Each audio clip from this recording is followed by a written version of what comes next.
KwaZulu-Natal Police Commissioner Nhlanhla Mkhwanazi has slammed the disbanding of the task team looking into political killings in the province.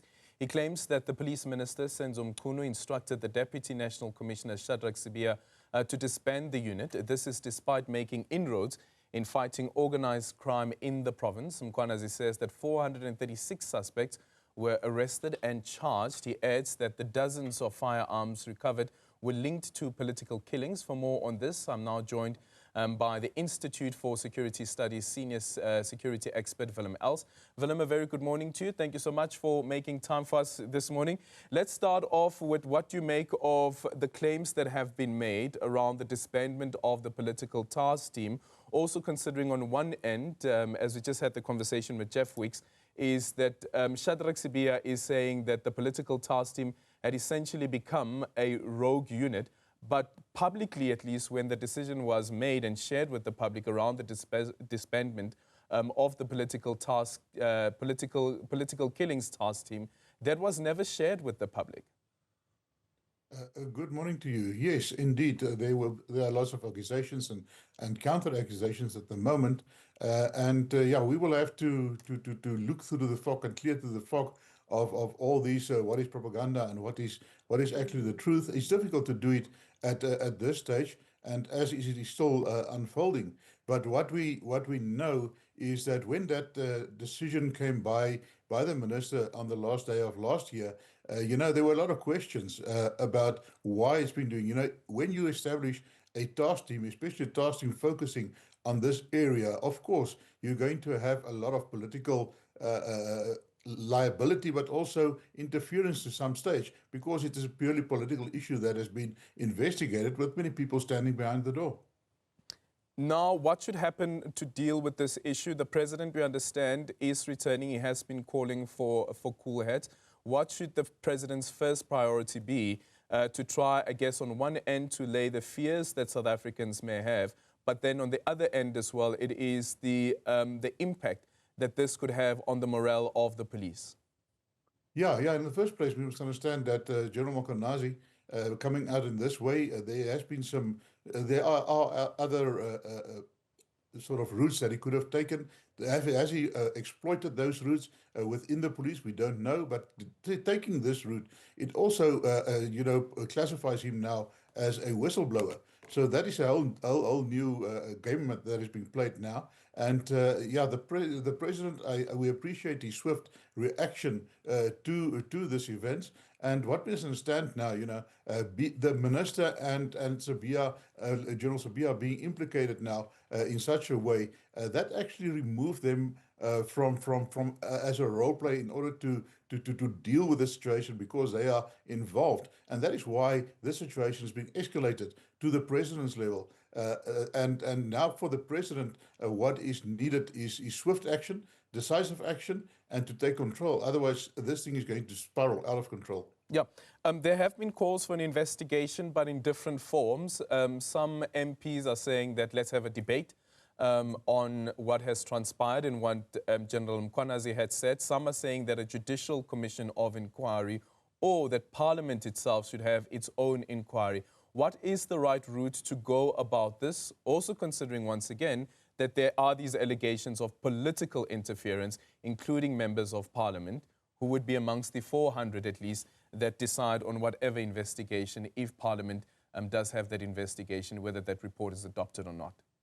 Yeah, you are so right. It's a difficult situation. As you mentioned, a lot of these parliamentarians might have been implicated, and that might jeopardize in the independence of such a inquiry by Parliament. But they have to debate it, of course. It is part of what they need to do. But what we need is to get another inquiry, but with one of the big buts there is that we've had so many inquiries in the past and commissions in the past that did investigations. It cost us millions, and at the end of the day, the recommendations has either been partially implemented or never been implemented, and that we can't afford with this time around. Okay, and then dealing with the likes of Shadrack Sibiya, who's still in the employ, of course, of SAPS, does this mean that if there is an investigation, that Shadrack Sibiya should then step aside? Because the sense that I got from the press briefing is that General Mkhwanazi, although he refers to the National Police Commissioner in a meeting that had been called by the police minister, that General Fani Masemola was in that meeting but didn't say anything. What should we read into that, and also General Masemola's own leadership style? Well, in the first place, when the minister is there, of course, the national commissioner will be a bit more reserved in what he's doing. So it is always very difficult, and it also depends on the minister's leadership style. With the previous minister, he was bold, he was upfront, and he was trampling on a lot of things. But what we saw with the minister, the current minister, is that he's far more diplomatic. He's preferring to work behind the scenes, and he's much more sort of strategic in what he's doing.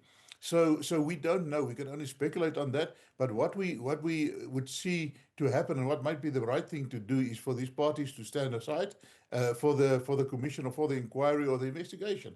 That should be public but independent to do its work, and let's come up with the facts, because at the moment there's a lot of accusations on both sides, and we need to cut through all of those and get to the facts. Yeah, and again, going to General Fani Masemola, and remember that about a week or so ago, there were reports of his imminent arrest. But I want to speak about the allegations that are then made by General Nhlanhla Mkhwanazi around the disbandment of the political task team. That an instruction came from the minister to the Deputy Police Commissioner, Shadrack, the head of detectives, and he then executed that instruction from the minister. Shadrack is saying that actually that is not the case. The minister spoke to the police commissioner, National Police Commissioner, Fani Masemola. Fani Masemola then shared the letter with me around the instruction to disband the political task team. And if you consider that the political task team was disbanded on the last day of 2024, what should we read into the assertion by Nhlanhla Mkhwanazi that that political task team is still operational up until he gets a response from up until he gets an instruction from the police commissioner around the disbandment of that political task team?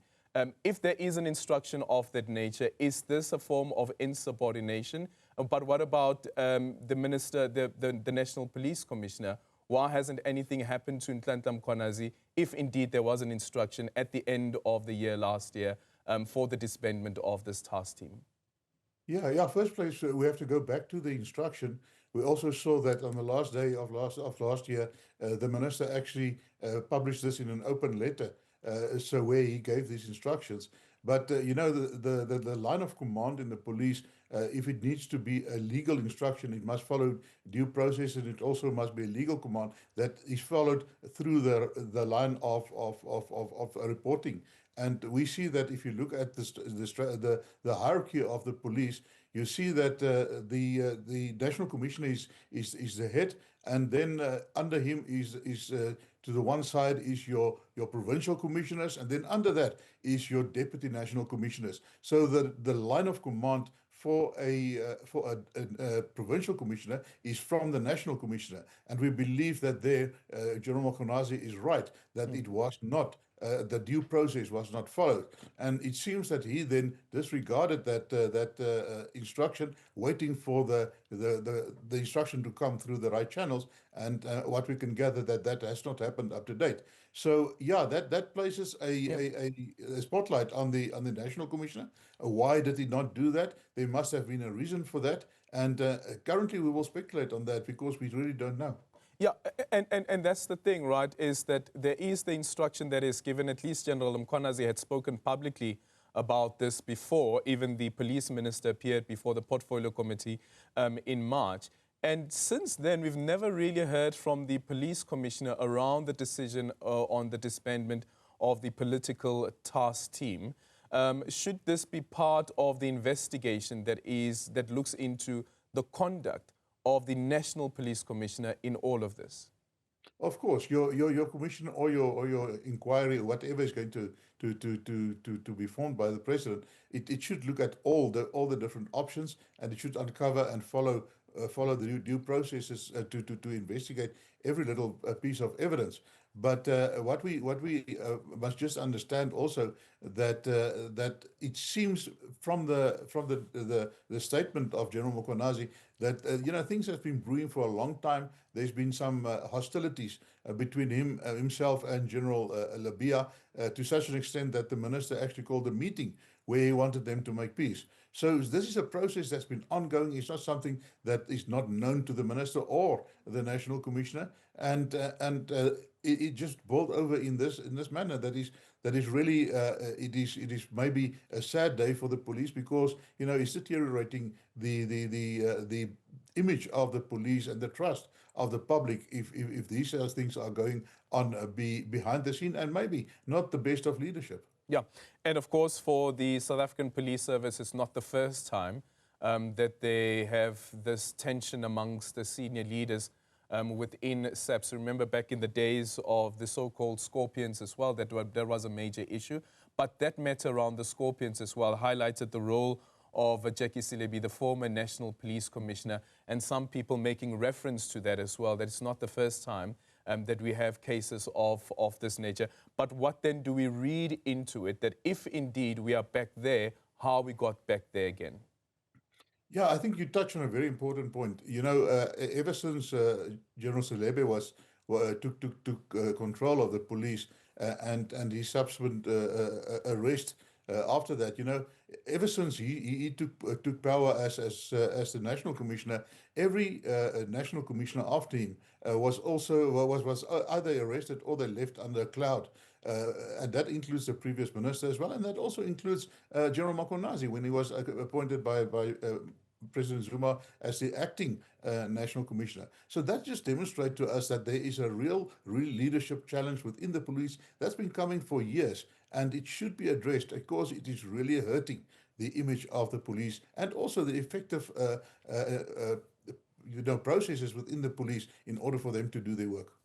Willem, thank you so much for your time.